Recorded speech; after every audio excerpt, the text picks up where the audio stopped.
Hello everyone, I welcome to all. This is Ajay and now you are watching JKSSP online tutorial. So हम लोग ने start किया था nutrition का topic, ठीक है, बायो का टॉपिक था, हमने स्टार्ट किया था। इसमें मैंने आपको क्या क्या करवाया था, पहले हम 2 मिनट का लेते हैं एक बार रिकैप और देन चलते हैं आगे। सबसे पहले न्यूट्रिशन में मैंने बताया कि न्यूट्रिशन एंड इस टाइप हम कर रहे हैं। इसमें मैंने बताया न्यूट्रिशन 2 प्रकार का होता है, एक होता है माइक्रो न्यूट्रेंट, एक होता है मैक्रो न्यूट्रेंट।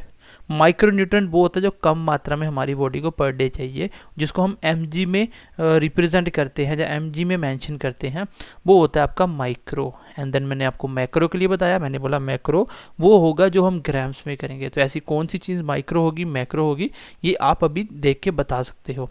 फिर मैंने आपको बताया कि न्यूट्रिशन में हम क्या क्या पढ़ने वाले हैं। सबसे पहले हम जो पढ़ेंगे वो होगा आपका कार्बोहाइड्रेट्स, जिसका दूसरा नाम शुगर होता है। ये हमें पर डे कम से कम 300 ग्राम चाहिए, ठीक है। और ये कौन सा हुआ, अगर ग्राम्स में है तो ये मैक्रो होगा, मैक्रो न्यूट्रेंट होगा।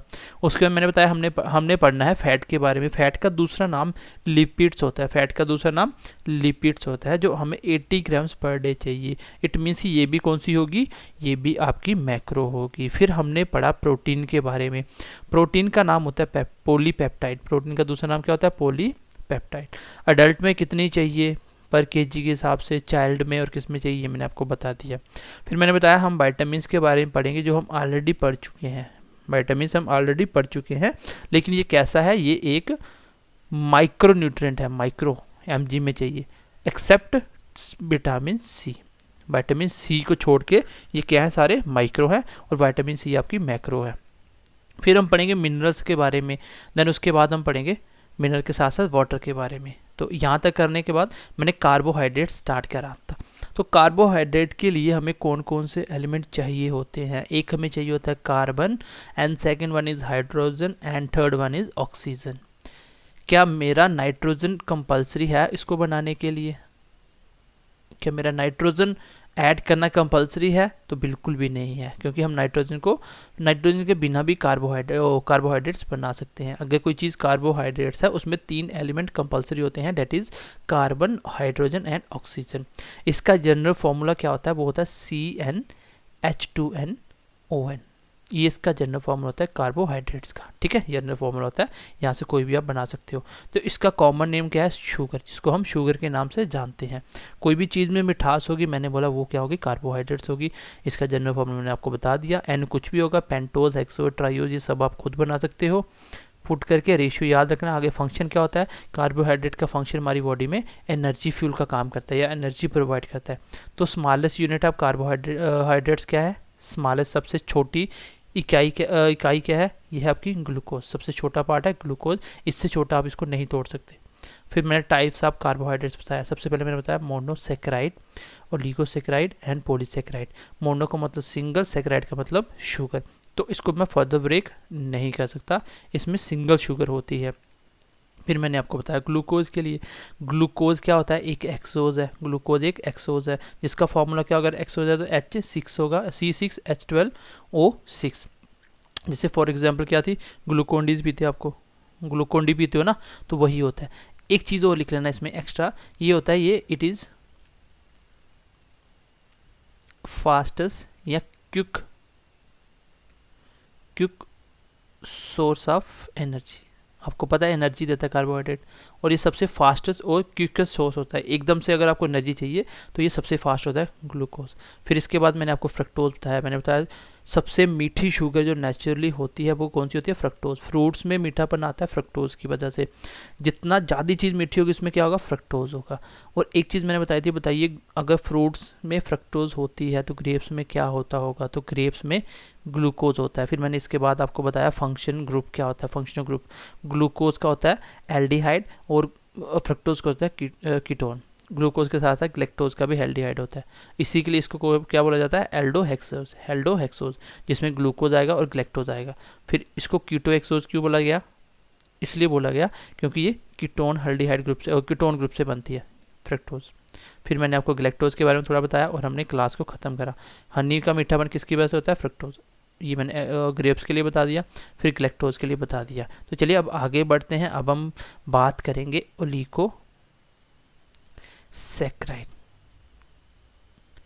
ओलिगोसेक्राइड। तो ये क्या होता है, आपको पता है कि सिंगल शुगर से जो बनती हैं वो मोनोसेक्राइड कहलाती हैं। अब 2 शुगर या 2 से लेके 10 शुगर ऐड करके जो भी आप बनाओगे नया शुगर, नया कार्बोहाइड्रेट, उसको मैं क्या बोलूँगा, ओलिगोसैकेराइड। ओलिगोसैकेराइड यहाँ से भी क्वेश्चन पूछा जाता है एग्जाम में, ठीक है। तो चलिए मैं इसको एक एक करके अब मैं डिस्कस कर देता हूँ। सबसे पहले नंबर पे हेडिंग दे लीजिए आप सक्रोज। क्या? सक्रोज। तो सक्रोज क्या होता है? ये भी एक तरह का कार्बोहाइड्रेट है, शुगर है, लेकिन कैसा शुगर है? ये ओलिगोसैकेराइड है। क्यों? क्योंकि सर ये आपका ग्लूकोज प्लस फ्रक्टोज 2 शुगर को मिला के बनाया गया है। ग्लूकोज प्लस फ्रक्टोज, देखो ग्लूकोज, फ्रक्टोज, ग्लैक्टोज ये सिंगल शुगर है, मोनोसेक्राइड। जब 2 से ज़्यादा मिलके कोई शुगर बनेगा तो ग्लूकोज और फ्रक्टोज से मिलके ये एक सिंगल शुगर, ये सिंगल, तो 2 शुगर बन गए। तो ये मिलके जो बनाते हैं उसको बोलते हैं सक्रोज। तो क्वेश्चन एग्जाम में कभी कभी पूछा जाता है कि सक्रोज कौन कौन सी शुगर से मिलके बना हुआ है। ये ग्लूकोज प्लस फ्रक्टोज से मिलके बना है। कुछ चीज़ें आपको पढ़नी पड़ती हैं तब जाके याद होती हैं, लेकिन मैं कोशिश करता हूँ कि आपको क्लास में थोड़ी बहुत ही रिमाइंड चीज़ें करवा पाऊँ और याद भी करवा पाऊँ नई चीज़ें। चलिए, सक्रोज होता है सर ग्लूकोज और फ्रक्टोज शुगर से मिलके बनता है। तो मुझे बताइए इसका जनरल फॉर्मूला क्या होगा? इसका जनरल फॉर्मूला क्या होगा? इसका जो फॉर्मूला होगा वो होगा, अगर 2 शुगर से बना है, एक की C6 ले ली कार्बन, दूसरे की भी कार्बन 6, इसका मतलब C12 हो गया। लेकिन यहाँ पे एक चीज़ याद रखना, H24 होने की बजाय 22 होता है और ऑक्सीजन 11 होता है। आप सोच रहे होंगे कि सर C6H12O6 जब 2 बार मिलेगा तो कार्बन 12 होंगे, इस हिसाब से हाइड्रोजन 24 होना चाहिए था और ऑक्सीजन 12 होना चाहिए था, बट ऐसा होता नहीं है। क्यों? क्योंकि जब केमिस्ट्री में आपने पढ़ा होगा, जब 2 एलिमेंट मिलते हैं बीच का बॉन्ड कॉमन एक बॉन्ड बन जाता है। इनका अलग अलग बॉन्ड मिलके एक बॉन्ड बनाते हैं, इसलिए बीच में खत्म हो जाता है, जिसके बदले में यहाँ पे क्या निकलता है? एक वाटर मॉलिक्यूल्स निकलता है। देखो 2 हाइड्रोजन यहाँ पे आ गए, एक ऑक्सीजन यहाँ पे आ गया। तो बेसिकली अगर आपको फॉर्मूला पूछे सक्रोज का तो यही होगा। कौन सा होगा? C12H22O11। तो ओलिगो में सारे फॉर्मूले यही होंगे जो भी आप पढ़ोगे, ठीक है। तो अगर आप याद रख सकते हो तो अच्छी बात है, नहीं रख पाओगे तो एग्जाम में क्वेश्चन पूछा जा सकता है। एक चीज़ तो दिमाग में बिठा लो कि क्लास 4th का एग्ज़ाम आपने देख लिया, पंचायत अकाउंट असिस्टेंट का एग्ज़ाम देख लिया, अगर अभी भी आपको लग रहा है कि कंटेंट थोड़ा पढ़ के सिलेक्शन हो जाएगा तो ये आपकी बेवकूफ़ी है। तो जैसे लास्ट ईयर में आपने गलती करी, इस साल भी वही करोगे। तो इसलिए हम बोलते हैं कंटेंट अच्छा है, अच्छे तरीके से ही पढ़ो, चीज़ों को डेप्थ में पढ़ने की कोशिश करो। हम आपको बिल्कुल यादा नहीं करा रहे हैं, ये आपके एग्ज़ाम के पॉइंट ऑफ व्यू से रेलिवेंट है और इतना ही कंटेंट आपको पढ़ना पड़ेगा, तब जाकर सिलेक्शन होगा। प्रैक्टिस साथ साथ करनी पड़ेगी हमारे, अदरवाइज थोड़ा बहुत कंटेंट तो यूट्यूब पे फ्री में सारे ही दे रहे हैं, उससे क्या हो रहा है? उससे सिलेक्शन थोड़ी होता है, ठीक है। उससे सिलेक्शन नहीं होगा, उसके लिए आपको एक्स्ट्रा एफर्ट करने पड़ेंगे। तो मैंने जनरल फॉर्मूला बता दिया आपको सक्रोज का क्या होता है, C12H22O11। बस आपको ये याद रखना कि 2 शुगर मिलकर ऐसा बनना चाहिए था, बट इसमें एक मॉलिक्यूल्स वाटर का बाहर आ जाता है। चलिए आगे बात करते हैं और इसके क्या क्या फंक्शंस हो सकते हैं। ये वही शुगर है जो आप घर पे खाते हो, इसके और भी क्या क्या नाम है, इसके और भी नाम क्या क्या है, मैं यहीं पे लिख देता हूँ ताकि आपको थोड़ा सा याद हो जाएगा। इसी का दूसरा नाम बोला जाता है टेबल शुगर। आपको क्वेश्चन एग्जाम में बहुत बार पूछा जाता है टेबल शुगर कौन सी है, टेबल शुगर कौन सी है। तो ऑप्शन में ग्लूकोज, फ्रक्टोज सारे देगा, तो आपकी जो टेबल शुगर है वो कौन सी है? सक्रोज है। उसमें ग्लूकोज भी होता है, उसमें फ्रक्टोज भी होता है, दोनों को मिला के बनाई जाती है सक्रोज। इसी का एक और नाम है, वो नाम है house hold sugar. House hold sugar, ठीक है। तो दूसरा नाम हो गया। इसका एक और नाम है, एक और नाम है, वो कौन सा नाम है वो भी आप लिख लीजिए। तीसरा नाम केन शुगर, और आपको पता है गन्ने से बनती है इसलिए इसको केन शुगर भी बोला गया। तो एग्जाम में ये तीनों क्वेश्चन पूछे जा सके, इसको स्टार मार्क कर लो। हमारी सबसे जो बेस्ट पॉइंट है हमारे टीचरों का, वो आपको साथ साथ बता देंगे कि यहाँ से क्वेश्चन क्या बनता है, वो आप उसको स्टार मार्क करके कॉपी में इसको हाईलाइट करके रख दोगे, ताकि कल को रिवाइज भी करना पड़े तो जल्दी में आप वो टॉपिक में वो इंपॉर्टेंट पॉइंट मिस ना कर पाओ, ठीक है। बाकी पढ़ना तो आपको सारा ही है। तो टेबल शुगर किसको बोला जाता है? सक्रोज को बोला जाता है। हाउस होल्ड शुगर किसको बोला जाता है? सक्रोज को बोला जाता है। केन शुगर किसको बोला जाता है? सक्रोज को बोला जाता है। कभी कभी क्वेश्चन आता है टेबल साल्ट किसको बोला जाता है, टेबल साल्ट किसको बोला जाता है, तो ये बोला जाता है सोडियम क्लोराइड को, NaCl को। ठीक है, ये भी आप साथ में नोट करके लिख लेना, टेबल साल्ट किसको बोला जाता है, NaCl को। चलिए थोड़ा सा आगे बढ़ते हैं, नेक्स्ट देखते हैं। तो चलिए सेकंड नंबर पे लिख लीजिए लैक्टोज। कौन सी शुगर, लैक्टोज। तो पूरी साइंस में जब भी वर्ड आएगा लैक्ट, इसका मतलब हमेशा मिल्क से होगा। तो ये कौन सी शुगर है, ये है आपकी मिल्क शुगर। आपको बोला जाएगा मिल्क शुगर कौन सी है, तो उसका नाम है कौन सा, लैक्टोज। ये बनती कैसे है, ये बनती है ग्लूकोज को, जब आप ग्लूकोज को किससे मिलाते हो, ग्लैक्टोज से मिलाते हो। आपको पता दोनों कौन सी है, ये दोनों हेक्सोज की फॉर्म है, और कौन सी, एल्डो एक्सोज। तो बताया था मैंने कैसे। चलिए अब देखते हैं ये कहाँ मिलती है, सर मिल्क शुगर है। जैसे मिल्क आप कच्चा दूध पियोगे ना, आप थोड़ी थोड़ी मिठास आएगी, उसमें मीठा लगेगा थोड़ा, तो वो किसकी वजह से होता है, वो ग्लूकोज प्लस लैक्टोज दोनों उसमें होते हैं, जिससे मिलकर क्या बनती है, आपकी लैक्टोज बनती है। तो लैक्टोज को क्या बोला जाता है कि ये एक मिल्क शुगर है। कैसी शुगर है, मिल्क शुगर। तो चलिए मुझे बताइए, अगर मैं आपको क्वेश्चन पूछूं, what is the formula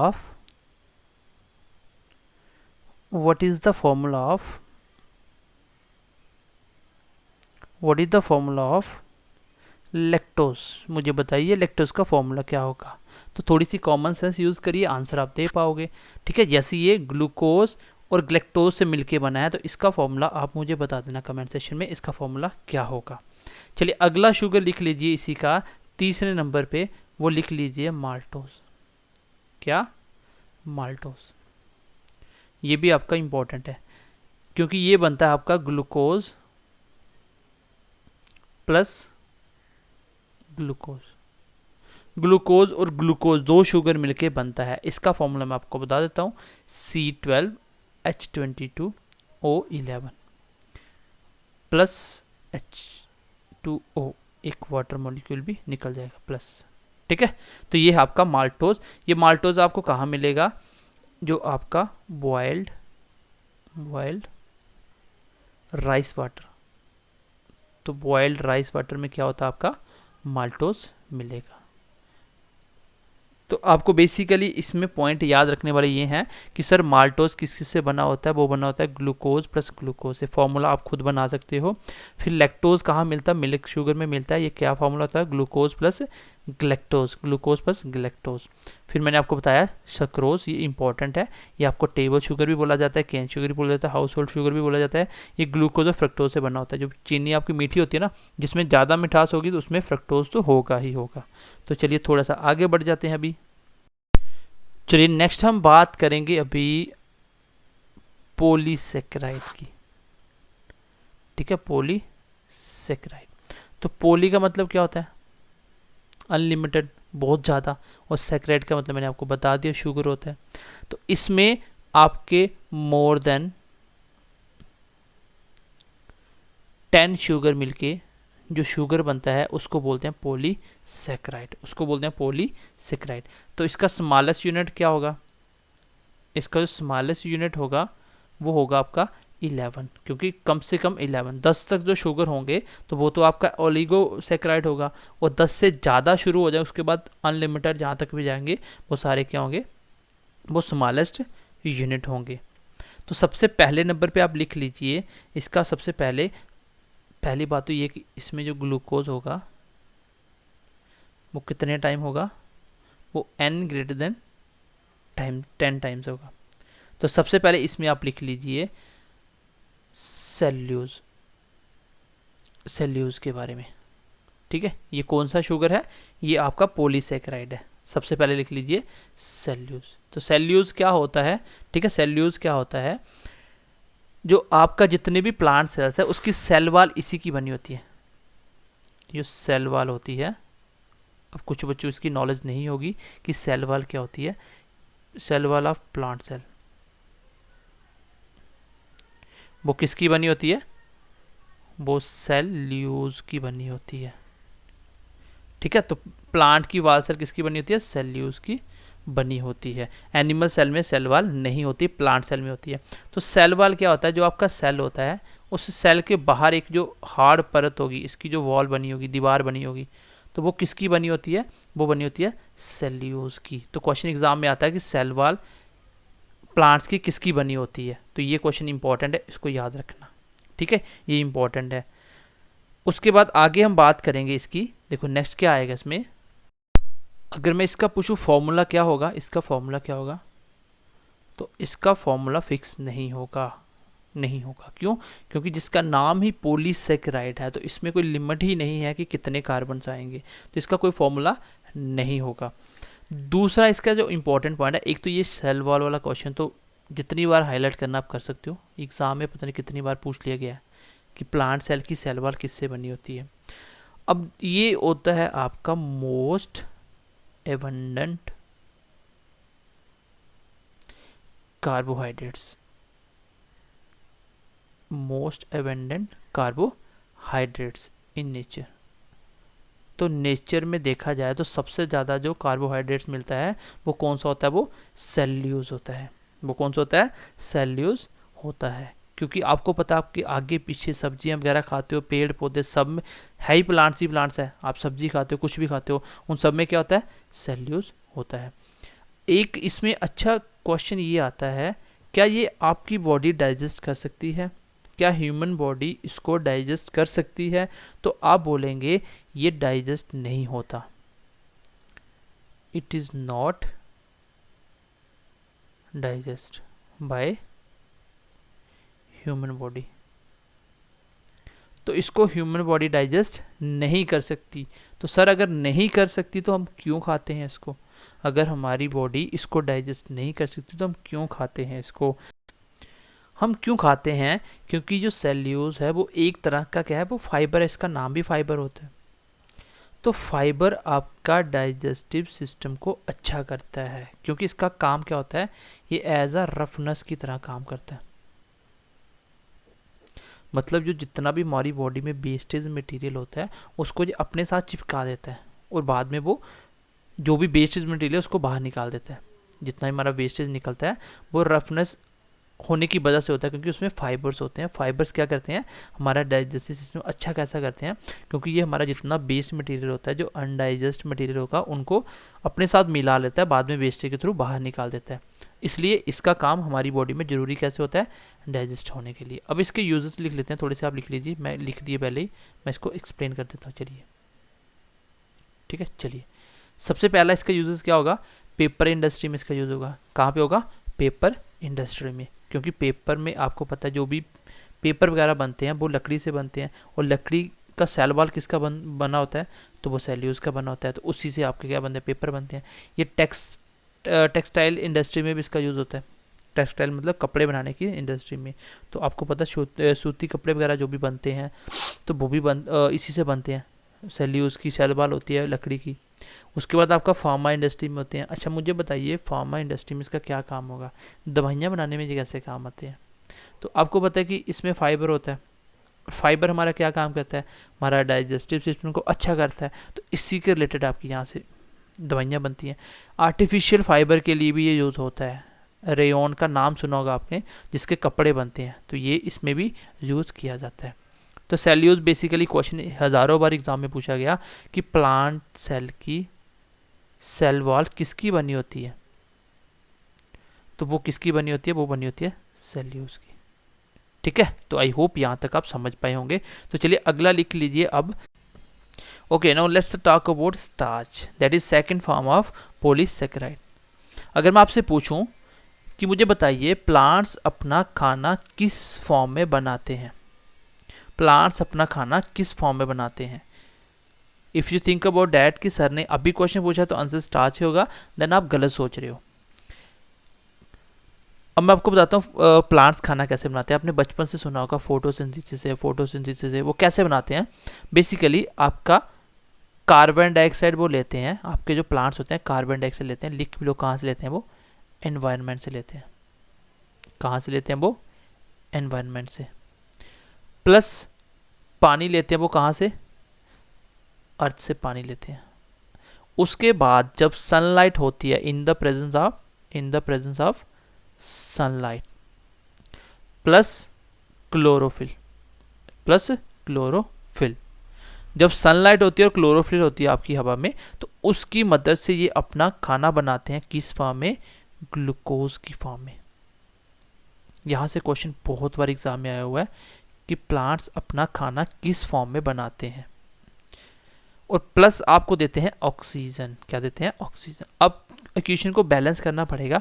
carbon 6 है, यहाँ पे कितने? 1 दिख रहा है, तो 6 से मल्टीप्लाई तो 6 कार्बन हो गए। अच्छा, आपके हाइड्रोजन 12 है, तो यहाँ से 12 है, तो 6 से कर दो, 6 मल्टीप्लाई 2 12 हो जाएंगे, हो गया। ऑक्सीजन 6 हो गए, लेकिन एक्स्ट्रा ऑक्सीजन बचे, वो यहाँ से आ जाएंगे 6 मॉलिक्यूल्स ऑफ ऑक्सीजन। तो आपको ही पता है कि प्लांट्स हमें ऑक्सीजन देते हैं, तो ये उनका तरीका होता है किस तरीके से वो अपना खाना बनाते हैं और ऑक्सीजन अपने आप बनाते हैं। इसलिए बोला जाता है ज़्यादा से ज़्यादा पेड़ लगाइए, ज़्यादा से ज़्यादा पेड़ लगाइए, ताकि आपको ऑक्सीजन की कमी ना हो, आपके एनवायरनमेंट का बैलेंस बना रहे। ठीक है, अभी कार्बन डाइऑक्साइड बढ़ता चला जा रहा है, प्लांट्स कम हो रहे हैं, जिसकी वजह से कार्बन डाइऑक्साइड ज़्यादा होने से टेम्परेचर बढ़ रहा है और ग्लोबल वार्मिंग वगैरह के चांसेस बढ़ते चले जा रहे हैं। तो आपको पूछा जाएगा कि एग्जाम में क्वेश्चन आएगा कि बताइए प्लांट्स अपना खाना किस फॉर्म में बनाते हैं। तो प्लांट्स अपना खाना ग्लूकोज की फॉर्म में बनाते हैं। प्लांट्स अपना खाना ग्लूकोज की फॉर्म में बनाते हैं, प्लस हमें ऑक्सीजन देते हैं। तो समझ आ गई कैसे बनाते हैं, फोटोसिंथेसिस कैसे होता है। तो आई होप यहाँ तक तो समझ गए होंगे। पॉइंट नोट डाउन करके ले लेना कि प्लांट्स अपना खाना किस फॉर्म में बनाते हैं, फूड, वो बनाते हैं ग्लूकोज की फॉर्म में। लेकिन यहाँ पे एक क्वेश्चन और पूछा जाता है, देखो वो क्वेश्चन क्या है। वो क्वेश्चन पूछा जाता है कि प्लांट्स अपना खाना स्टोरेज किस फॉर्म में करते हैं। अपना खाना स्टोरेज किस फॉर्म में करते हैं। खाना बनाना और उसको स्टोर करके रखना, ये दो डिफरेंट चीज़ें हैं।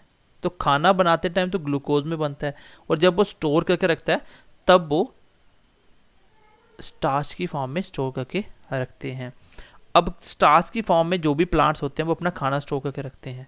जैसे आप लोगों को पूछा जाए, आप लोग बीट खाते हो, आप लोग राइस खाते हो, आप लोग मेज़ खाते हो, आप लोग पोटैटो खाते हो, तो ये सारे क्या है? ये तो प्लांट्स फूड है, ये सारे प्लांट्स फूड हैं। अगर प्लांट्स फूड हैं तो इन सब में क्या होगा? इन सब में उसने अपना खाना स्टोर किया होगा स्टार्च की फॉर्म में। इट मीन्स कि जो भी आप खाते हो उन सब में स्टार्च होता है, जो भी आप खाते हो उन सब में स्टार्च होता है। तो इसलिए इसको बोला जाता है मोस्ट एडिबल कार्बोहाइड्रेट्स। तो मैं एक सिंपल वर्ड को एक्सप्लेन करता हूँ। क्यों करता हूँ? क्योंकि बहुत सारे बच्चे होते हैं जो साइंस बैकग्राउंड से नहीं होते, तो उनको समझ नहीं आता है। ठीक है, इसलिए मैं एक एक वर्ड को एक्सप्लेन करता हूँ। तो मोस्ट एडिबल का मतलब होता है जो चीज़ खाने लायक हो, एडिबल हो। जैसे आपने सुना होगा एडिबल ऑयल, जो खाने लायक तेल होगा। तो मोस्ट एडिबल कार्बोहाइड्रेट क्यों? क्योंकि हम लोग ज़्यादा खाना खाते हैं वो प्लांट से खाते हैं ना, प्लांट्स फूड खाते हैं। तो प्लांट्स फूड में होता ही स्टार्च है, वो अपना खाना स्टोर स्टार्च में करके रखती हैं। इसका मतलब जो भी खाते हैं उस सब में स्टार्च होता होगा। तो आपको पूछा जाएगा व्हीट, राइस, मेज, पोटैटो, जितना भी प्लांट्स फूड खाते हो उसमें सबसे ज़्यादा क्या होता है? उसमें सबसे ज़्यादा स्टार्च होता है। इसलिए आपको बोला जाएगा कि कार्बोहाइड्रेट में आप सबसे ज़्यादा क्या खाते हो, तो वो होगा आंसर स्टार्च खाते हैं। मोस्ट एडिबल कार्बोहाइड्रेट कहा जाता है इसको। ठीक है, चलिए थोड़ा सा आगे बढ़ते हैं। अब हम नेक्स्ट हम लिखते हैं गाइस, तीसरे नंबर पे लिख लीजिए आप काइटिन। क्या लिख लीजिए? काइटिन। अब काइटिन कहाँ होती है? काइटिन, इससे क्या बनता है? ये कौन से प्रकार की कार्बोहाइड्रेट्स है? आप देखते होंगे अपर लेयर ऑफ, छोटा सा पॉइंट लिख लो फिर मैं एक्सप्लेन करता हूँ। अपर लेयर ऑफ इंसेक्ट्स, जितने भी आपके इंसेक्ट्स जैसे मधुमक्खी हो गया, मच्छर हो गया, ठीक है, कॉकरोच हो गया, जो भी होते हैं सारे, इन सब की जो अपर लेयर होती है, तो वो देखना आप एक काले से कलर की, ऐसे प्लास्टिक की तरह लगती है। वो किसकी बनी होती है? वो बनी होती है काइटिन की। Upper layer of insects made up of, लिख सकते हो आप, मेड अप ऑफ काइटिन। किसकी बनी होती है? काइटिन की बनी होती है। तो ये कौन से कार्बोहाइड्रेट की बनी होती है? काइटिन की बनी होती है। आपको पूछा जाएगा कि आपकी जो मच्छर की अपर लेयर बनी होती है वो किसकी बनी होती है, कौन से कार्बोहाइड्रेट की बनी होती है? तो आंसर होगा काइटिन। किसका होगा? काइटिन। ठीक है, काइटिन। लेकिन यहाँ से एक छोटी सी आपको बात और बताता हूँ मैं, जैसे आपको क्वेश्चन आएगा एग्जाम में, आप लोग देखते होंगे जो आपका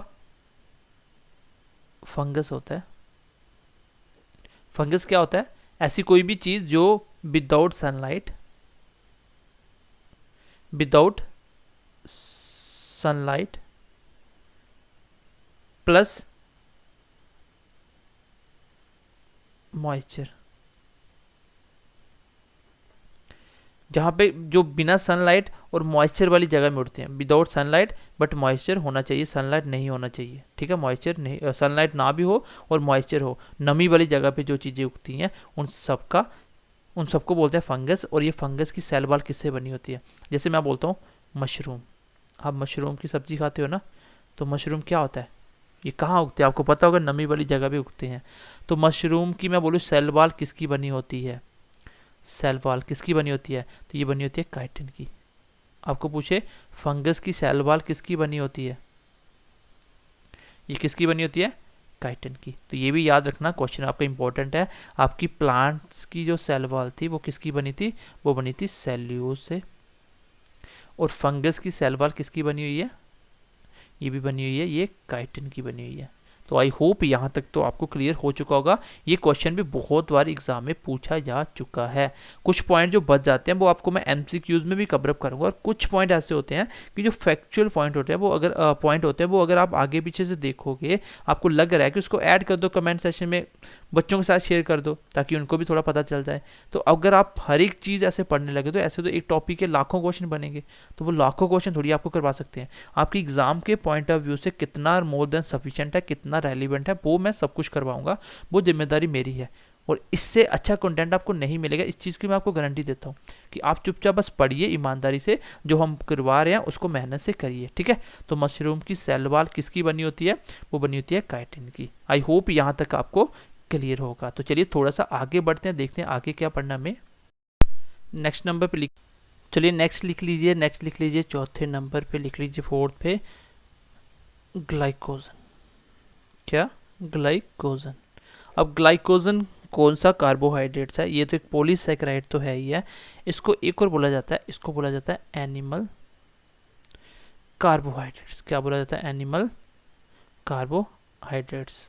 आपको पूछा जाए स्टार्च कौन सा कार्बोहाइड्रेट है, तो वो प्लांट्स कार्बोहाइड्रेट्स है, क्योंकि स्टार्च प्लांट्स अपना खाना स्टोर करते हैं उसकी फॉर्म में।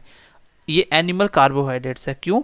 क्योंकि जो स्टोरेज होता है, जो स्टोरेज का फॉर्म होता है वो कैसा होता है? ग्लाइकोजन होता है। किसमें? किसमें? In animal. तो एनिमल इंक्लूडिंग आप ह्यूमन को भी डाल सकते हो, ठीक है, इंक्लूडिंग ह्यूमन। तो ग्लाइकोजन आपका एक एनिमल कार्बोहाइड्रेट्स है, और एनिमल में हम भी आते हैं। तो ये अपना खाना किस फॉर्म में स्टोर करते हैं? अपना जो कार्बोहाइड्रेट वो किसमें? ग्लाइकोजन की फॉर्म में स्टोर करते हैं। और ह्यूमन बॉडी में भी कहाँ स्टोर होता है? आपको पूछा जाएगा ग्लाइकोजन जो आपका कार्बोहाइड्रेट होता है हमारी बॉडी में कौन स्टोर करके रखता है? जब हमारी बॉडी को जैसे कुछ खाते हो, उसकी ग्लूकोज की जितनी जरूरत है वो पूरी हो जाती है, जो एक्स्ट्रा ग्लूकोज होती है उसको वो स्टोर कर लेता है, और जब इमरजेंसी होती है, ग्लूकोज कम पड़ता है, तब लीवर उसको निकालता है। तो ये कौन रखता है इसको स्टोर करके? लीवर रखता है। लीवर स्टोर करता है in human body, in human body. तो लीवर क्या करता है? स्टोर करता है ह्यूमन बॉडी में। तो क्वेश्चन एग्जाम में आएगा कि आपकी ह्यूमन बॉडी में कार्बोहाइड्रेट को कौन स्टोर करता है और किस फॉर्म में करता है? आप बोलोगे वो ग्लाइकोजन की फॉर्म में स्टोर करता है, और कौन करता है? वो लीवर करता है। चलिए 5वें नंबर पे लिख लीजिए, फिर मैं क्लास को खत्म करता हूँ। हिपैरिन, ठीक है, हिपैरिन।